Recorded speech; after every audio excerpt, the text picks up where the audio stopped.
के बीच विपक्ष का बाइकआउट, मैसेज क्या है? मैसेज यही है कि महाराष्ट्र की जनता को दरकिनार करोगे, महाराष्ट्र के मुद्दों को दरकिनार कर ये पावर हंग्री जो ये पूरा चल रहा है कि आपस में ही मतभेद हो रहा था। फिर खबर यह है जो नेताओं को एमएलए मिनिस्ट्री नहीं मिली है वो इस्तीफा भी देने को तैयार है। तो इस तरीके का जो माहौल बनाया हुआ है कि सत्ता में आओ, सत्ता से पावर का मिसयूज कर करप्शन करो, वो जनता के हित में नहीं है, इसलिए हमारा बॉयकॉट था। और Ramdas Shahrukh Khan legend icon star हमने लास्ट मंथ लॉन्च करी शाहरुख सर के बर्थडे पे, और आज इस बुक का पहला लॉन्च इवेंट हो रहा है कैलकाटा में, और very noted director Shoojit Sircar is going to come and launch the book. ये किताब एक्चुअली शाहरुख खान के कल्चरल इम्पैक्ट के बारे में है, उनकी जर्नी, उनसे वर्ल्ड वाइड फैंस कितना इंस्पायर हुए हैं over the years, over the decades, हमारे दिलों को कितनी खुशियां दी है उन्होंने, ये किताब उस बारे में है। और so far it's been doing very well, touch wood, so I hope the love continues.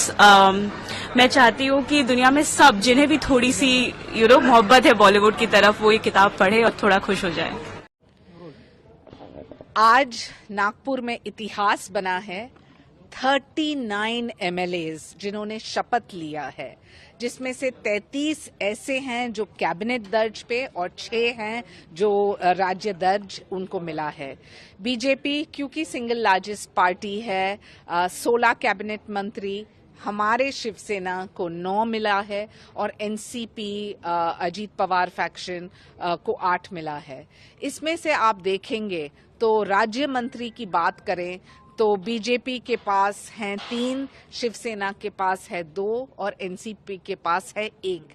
लेकिन लक्ष्य यही है कि अब सिर्फ महाराष्ट्र के लिए प्रगति की राजनीति, डेवलपमेंट की राजनीति, एक एजेंडा जहां इतने सारे लोग जो मंत्री बने हैं अपने अपने क्षेत्र में काम करें और नंबर 1 प्रदेश बने हमारा महाराष्ट्र।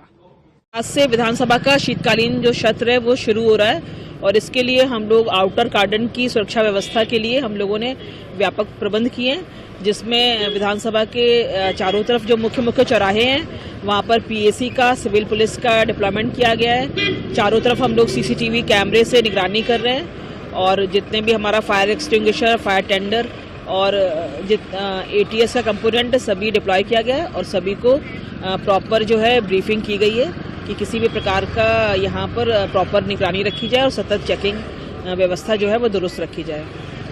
कि अगर सच में बताएं या और सच में देखा जाए तो 2012 के बाद और 2024 में कुछ भी नहीं बदला है और हालात खराब हो रहे हैं। उस टाइम तो जिस तरह से सब लोगों ने एकजुट होके एक मूवमेंट बनाया कि नहीं, निर्भया को इंसाफ मिलना चाहिए, बच्चियों को सुरक्षा प्रोवाइड होना चाहिए, उनके सशक्तिकरण के लिए काम होना चाहिए, सख्त कानून बनना चाहिए, बहुत सारे वादे हुए और शायद कानून बने भी।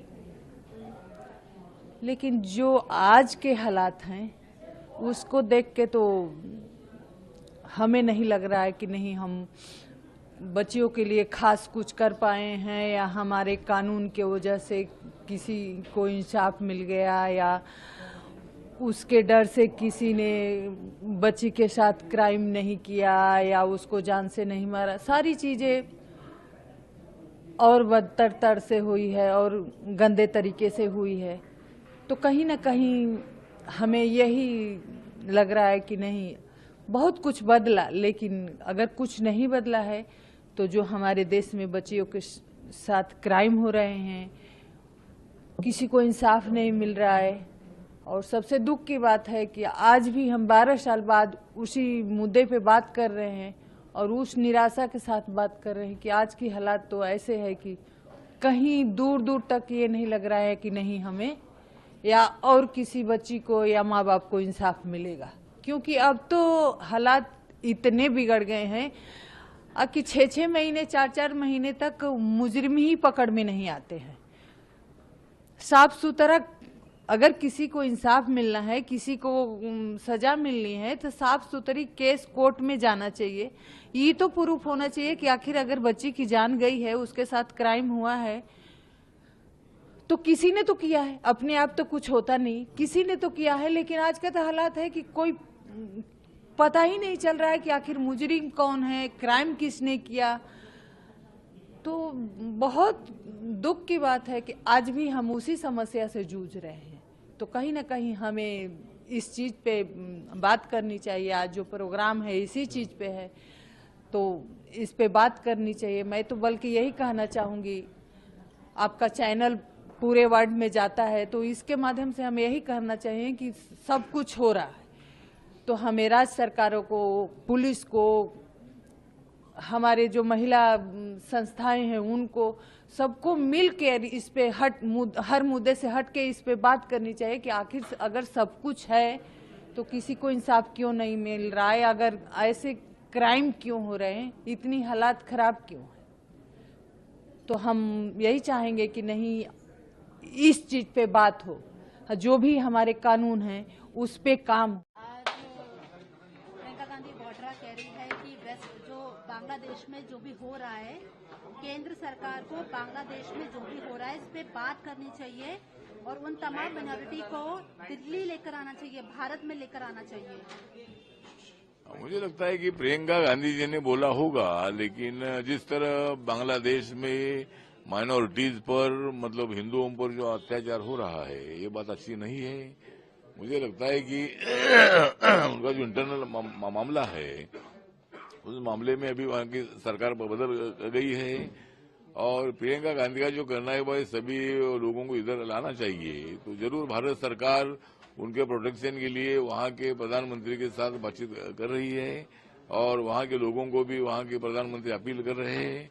तो वहां के हिंदुओं की और माइनॉरिटीज की रक्षा होनी चाहिए। जो भी इंडिया के लोग रहते हैं, भारत के लोग रहते हैं, उनकी पूरी सुरक्षा करने के लिए सरकार लगातार संपर्क में है और पूरी सुरक्षा देने का वादा भी मतलब वहां की सरकार ने दे दिया है। इसलिए मुझे लगता है कि सबको इधर लाने से कोई इशू हल होगा नहीं, लेकिन वहां के जो हिंदुओं का और माइनॉरिटीज का संरक्षण होना चाहिए, यही हमारी भूमिका है। सपा का और कांग्रेस का हाथ दंगाइयों, अपराधियों, भ्रष्टाचारियों के साथ। संभल के अंदर ही नहीं, पूरे उत्तर प्रदेश के अंदर 2017 के बाद कोई दंगा नहीं हुआ।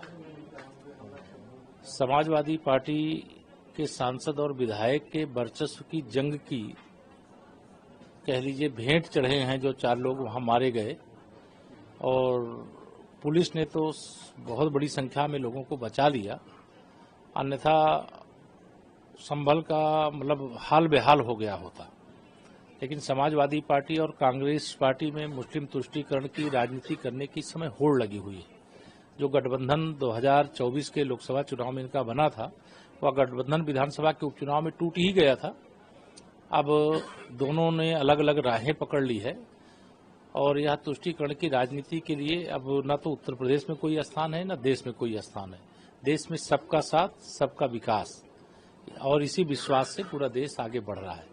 संभल के जो दोषी हैं उनके खिलाफ जांच हो रही है। जांच में जो जो पकड़े जाएंगे उनके खिलाफ कठोर कार्रवाई। संभल की इस हमारी सरकार की पहली वर्षगांठ है। हमारे देश के यशस्वी प्रधानमंत्री और दुनिया के सबसे बड़े नेता हमारे बीच में कल पधार रहे हैं। आप देख रहे हैं कि पूरी तरह से उनके कार्यक्रम की तैयारी हो रही है और मैं कहना चाहता हूं कि हमारी ये डबल इंजन की सरकार, देश के यशस्वी प्रधानमंत्री नरेंद्र मोदी जी के नेतृत्व में कल कई प्रकार की सौगातें माननीय प्रधानमंत्री जी हमारे राजस्थान के लिए देने वाले हैं। और जो हमने कहा, क्योंकि देश के हमारे प्रधानमंत्री जो कहते हैं वो करते हैं और इसीलिए लोग मोदी जी को चुनते हैं। आइए कल का इंतजार करें, देखिए पूरी तैयारी के साथ पूरा राजस्थान की 8 करोड़ जनता उनके स्वागत के लिए, उनके सम्मान के लिए और उन नई सौगातों के लिए राजस्थान की जनता पूरी तरह से अस्वस्थ है और कई बड़ी सौगातें कल वो देने वाले हैं। और ये डबल इंजन की सरकार राजस्थान के अंदर जो हमने संकल्प पत्र के अंदर वायदे किए हैं उनको पूरा करेंगे। सकारात्मक दृष्टि से देख रहा हूँ। देर आए दुरुस्त आए, नाच ना आए आंगन टेढ़ा होता है, और मीठा मीठा गप गप और कड़ुआ कड़ुआ थू थू विपक्ष नीति अपनाता है। उदाहरण के तौर से मैं अपने राजनीतिक इतिहास में 2 चुनाव बैलेट पेपर से जीता हूँ और 5 चुनाव ईवीएम से भी जीता हूँ। तो कहने का मतलब ये है कि 2004 की मनमोहन सिंह सरकार, 2009 की ईवीएम ने बनाई, तब ईवीएम बहुत अच्छी थी। उत्तर प्रदेश के संदर्भ में 7 से 12 बहन जी की सरकार और 12 से 17 अखिलेश जो हमेशा ईवीएम के खिलाफ रहते हैं, बैलेट की बात करते हैं, उनकी पूर्ण बहुमत की सरकार बनी। अब क्षेत्रीय दलों में आम आदमी पार्टी की दिल्ली की और पंजाब की सरकार बनी, ईवीएम ने बनाई। तमिलनाडु में एक दूसरे के विरोधी लेकिन दोनों एआईडीएमके डीएमके की ईवीएम ने बनाई। अशोक गहलोत की सरकार राजस्थान में ईवीएम ने बनाई। झारखंड की सरकार एक और क्षेत्रीय दल झारखंड मुक्ति मोर्चा ने बनाई।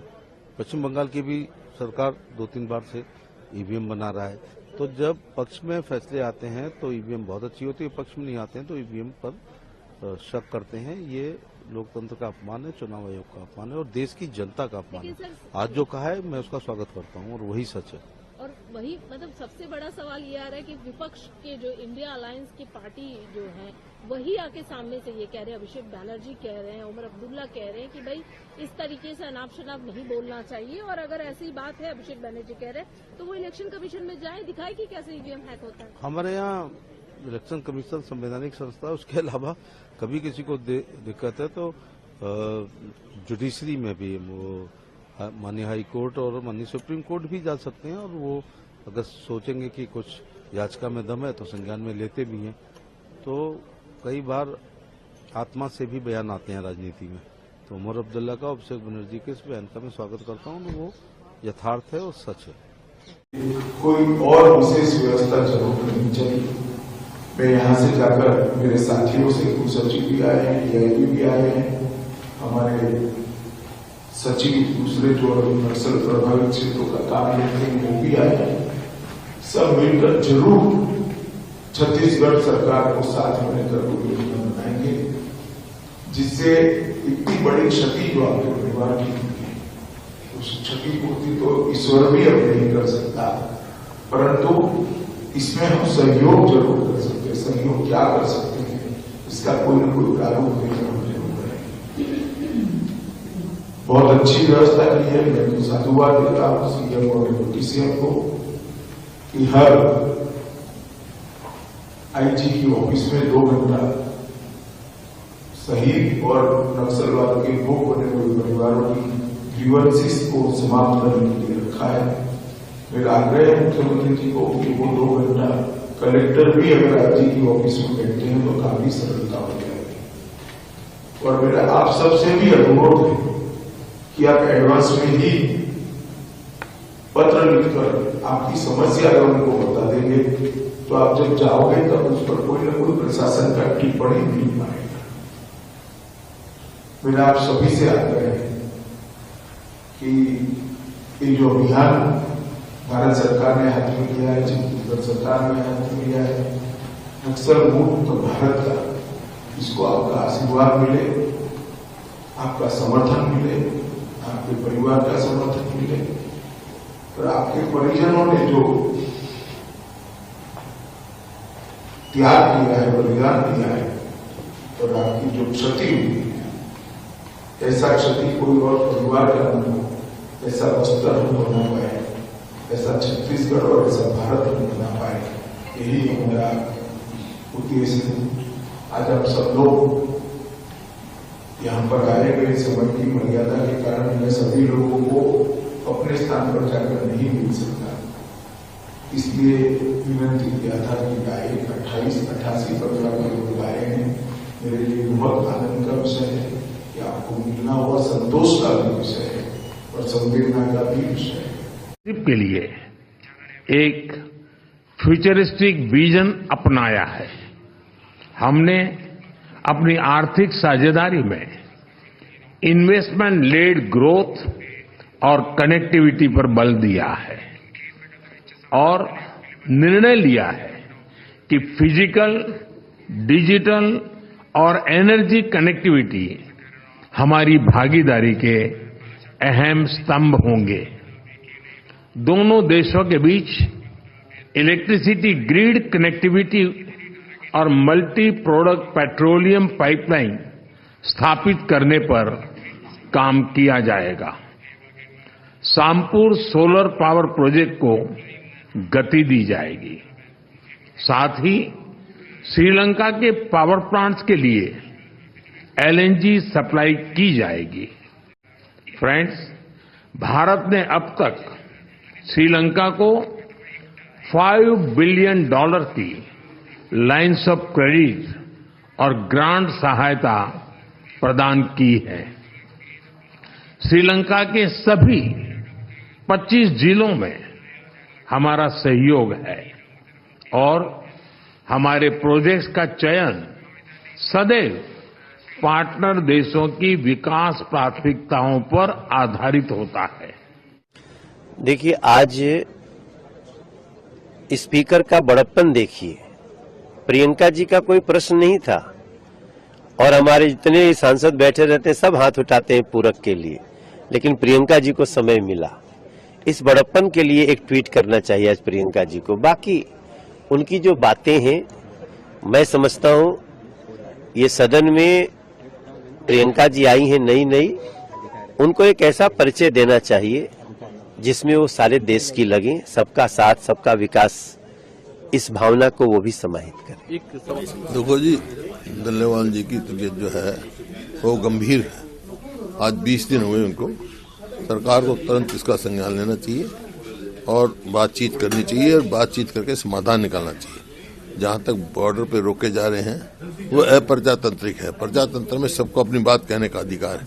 हाँ, कोई व्यक्ति हाथ में कानून ले फिर सरकार का दखल होता है, नहीं तो कोई कहीं जाएगा।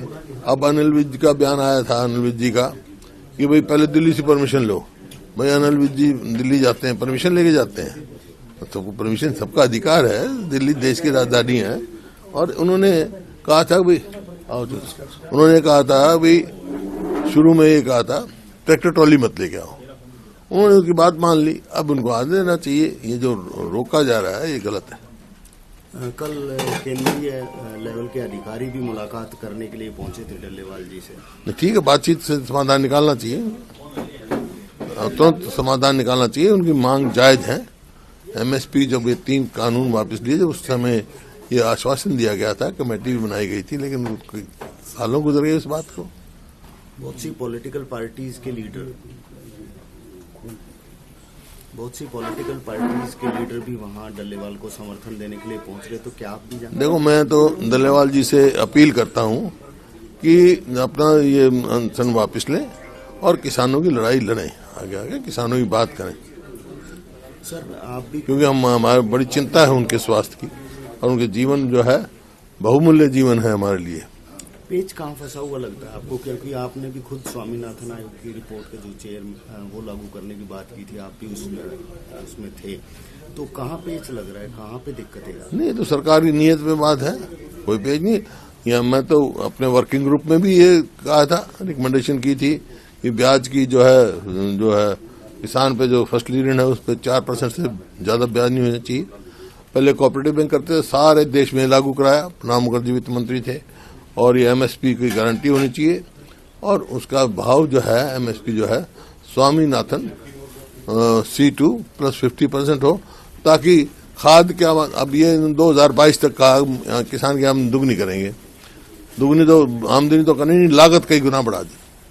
तो अगर ये स्वामीनाथन C2 50% होगा तो उससे खाद की कीमत बढ़ेगी, तो उसको किसान को भाव मिलेगा। तो जब उसके जो है किसान का जीवन जो है उस हो सकता है लाभदायक खेती हो सकती है। अभी लाभदायक नहीं है किसान। मेरा मानना है कि ये उम्र उनके जाने की नहीं थी, उनके अंदर बहुत बचा हुआ था। हम सब बड़े हुए हैं उनको सुन करके। आपको भी स्मरण होगा, वाह ताज वाह टैगलाइन बन गया था। हृदय से स्वागत करता हूं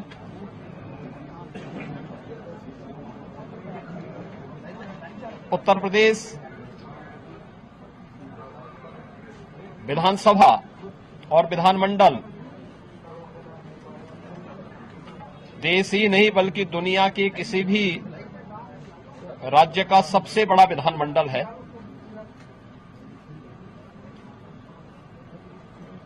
और हमारे लिए यह अत्यंत गौरव का क्षण भी है कि देश आज जिस अमृत काल में प्रवेश कर प्रधानमंत्री मोदी जी की संकल्पना के अनुसार विकसित भारत के निर्माण के जिस पवित्र अभियान के साथ जी जान से जुड़ा है, उसमें उत्तर प्रदेश की एक महत्वपूर्ण भूमिका है। देश की आजादी के आंदोलन के दौरान भी अनेक स्वाधीनता संग्राम सेनानियों ने उत्तर प्रदेश को केंद्र में रख करके देश की आजादी के इस अभियान के साथ जुड़े थे। अनेक क्रांतिकारियों की कर्मभूमि और जन्मभूमि होने का सौभाग्य भी उत्तर प्रदेश को है। उत्तर प्रदेश आदरणीय प्रधानमंत्री जी के मार्गदर्शन और नेतृत्व में विगत 7.5 वर्ष में विकास और सुरक्षा के नए प्रतिमान स्थापित किया है। विकास और सुरक्षा का, समृद्धि का, आस्था और आधुनिकता का जो संगम आज उत्तर प्रदेश के अंदर देखने को मिल रहा है, उसका रास्ता भी हमारे इसी विधानमंडल से प्रारंभ होता है। उत्तर प्रदेश विधानमंडल के शीतकालीन सत्र के अवसर पर सरकार उन सभी मुद्दों पर, क्योंकि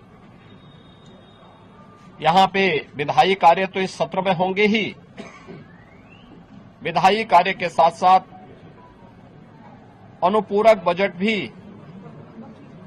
इस सत्र में विधानमंडल के सामने आएगा। इसके अलावा जनता से जुड़े हुए और प्रदेश के विकास से जुड़े हुए माननीय सदस्यों के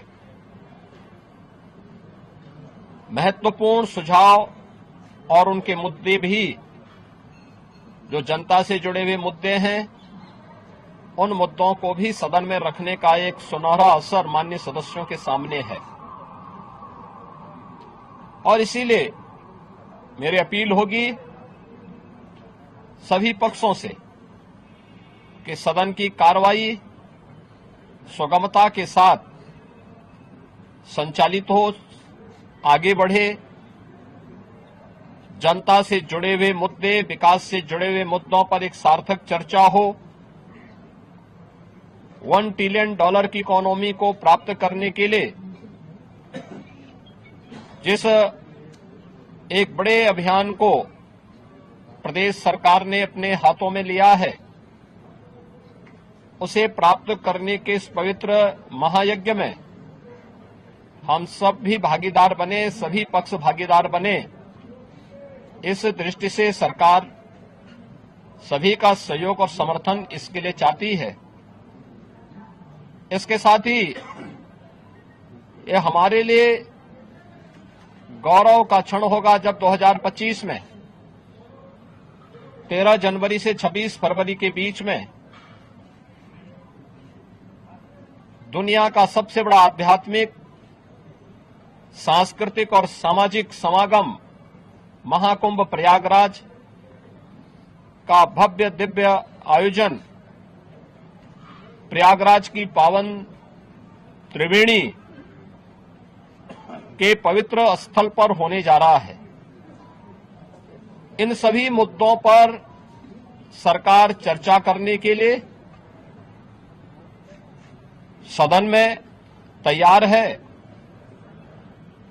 और मेरी अपने विपक्ष के साथियों से भी यही आग्रह होगा कि वे सदन में तैयारी के साथ आएं, इन मुद्दों पर चर्चा करें।